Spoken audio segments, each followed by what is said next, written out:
এ বিষয়ে আরো জানাতে নওগাঁ থেকে যুক্ত হচ্ছেন সহকর্মী তন্ময় ভৌমিক।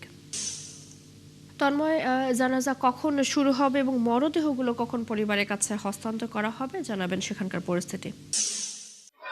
ধন্যবাদ চৈতি। আপনাকে জানিয়ে রাখি যে সৌদি আরবের সোফা কারখানায় যে 13 জন নওগাঁর মারা গিয়েছেন অগ্নিদগ্ধে, সেই তার মধ্যে কিন্তু এখন 7 জনের পরিচয় শনাক্ত হওয়ার পর কিন্তু তাদের মরদেহ সরকারের মাধ্যমে অর্থাৎ প্রশাসনের মাধ্যমে কিন্তু নিয়ে আসা হয়েছে। আপনারা দেখতে পাচ্ছেন এখানে 7 জনের কফিন রাখা হয়েছে এবং 10টায় নামাজে জানাজা অনুষ্ঠিত হবে। সেই উপলক্ষে কিন্তু প্রশাসনের পক্ষ থেকে এখানে মোল্লা আজাদ মেমোরিয়াল সরকারি কলেজের মাঠে কিন্তু আয়োজন করা হয়েছে। সেই উপলক্ষে মানুষেরা কিন্তু শত শত মানুষ কিন্তু এখানে এসেছেন নামাজ অনুষ্ঠিত শরীক হওয়ার জন্য। তারা কাতারে দাঁড়িয়ে গেছেন, কিন্তু নিহতের যে পরিবার আছে তারা কিন্তু একটু মানুষের কাছে ক্ষমা চাচ্ছেন এবং তাদের জন্য যে দোয়া চাচ্ছেন তারা যেন বেহেশতবাসী হন, এই জন্য কিন্তু তারা ক্ষমা চাচ্ছেন। এবং আপনি দেখতে পাচ্ছেন শত শত লোক কিন্তু এই জানাজায় অংশ নেওয়ার জন্য কিন্তু এসেছেন।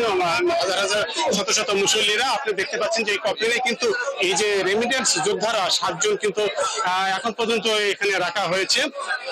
আরো বাকি যে 4 জন আত্রায়, তাদের পরিচয় এখনো শনাক্ত হওয়া।